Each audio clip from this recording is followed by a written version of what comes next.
So I'm going to talk through example 1 here. Again, we are talking about coordinate proofs here, just to show you what a coordinate proof looks like. I'm going to dive right in to an example here using some slopes and distance and midpoints perhaps. There's a quadrilateral called NOPE, and I'm mentioning its diagonals. The diagonals are the ones that go across to opposite corners, which makes sense. They're going to go diagonal on there. Two things I'm trying to show, and the word show is a synonym for prove or justify. I'm trying to show they're perpendicular, which if you think back to what that means in a graph and how it relates to other things, you'll come to you, and show that they bisect. In other words, they cut each other in half. There's a couple different ways you can do this. I'm going to do this the most efficient way as possible. Oftentimes it's helpful to graph these points. So if I were to throw these on the graph first, that's where those points should end up. If I was in class, I'd give you a minute or two to graph those 4 points. Really important you can graph points quickly to get a visual idea of what the heck you're talking about. So that's what NOPE would look like. And you might connect the dots there and say, oh, I think it's a parallelogram. I think it's a square. I think it's a rhombus. I'm not asking you to classify this shape till later on. I was going to ask about the shape later. I just want you to look at the diagonals. And there's NP and EO or OE. I want you to show that those are perpendicular. And if you remember what that means, perpendicular has to do with slope.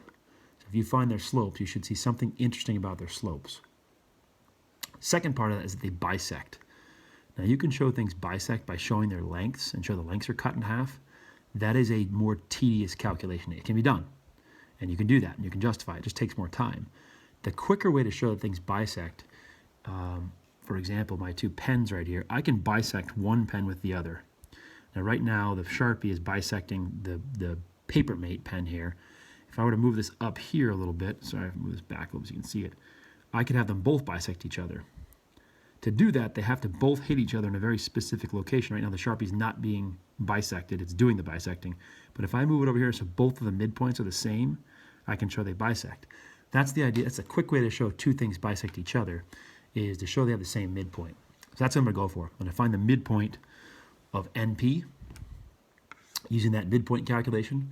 So the average of 1 and 5, 5 plus 1 is 6. 6 divided by 2 is 3. That's going to be 3 comma something. And then 5 minus 3 is 2. 2 divided by 2 is 1. And I'm going to do the same exact thing for OE in a moment here. So from O to E, if I add those two together, I get 6. Divided by 2 is 3. Add the y's together, negative 1 and 3 is 2. Divide that by 2. And I'll get this point, 3, 1, as my midpoint of OE. And like I just did out loud a minute ago, I would do the exact same thing. I'd find the average of the x's and the y's for N and P, and I'd get a common midpoint. That's telling you, bingo, they have the same midpoint, they're bisecting each other. Like I said, you could do it the long way and find all the, find 6 different distances and show that. This is heck of a lot shorter than finding distance and squaring and Pythagorean theorem stuff.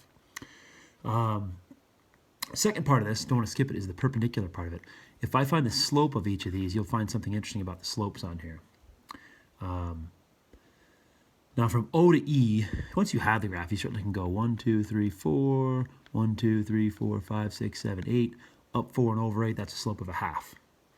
And you can check this slope, 1, 2, 3, 4, 5, 6, 7, 8, 1, 2, 3, 4, 5, 6, 7, 8, 1, 2, 3, 4, wow. I went down 8 and over 4, that's a slope of negative 2. If you get those slopes, hopefully you'll recognize something interesting about those two slopes. Holy cow, they're reciprocals of each other. Double holy cow, they're opposites. That proves that they are in fact perpendicular. So this is when I say a coordinate proof. This is a coordinate proof. You'll see I've got some words here explaining what I was calculating. I got some words down here explaining my conclusion. I've got calculations. I've got some numbers. I might also have a graph to help support that. Same thing here. I've got a different conclusion. The slopes are perpendicular because they're opposite reciprocals.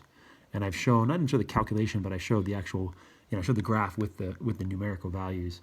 If I didn't have the graph, I would expect you to show it numerically, 7 minus negative 1, equals 8, show those calculations piece by piece.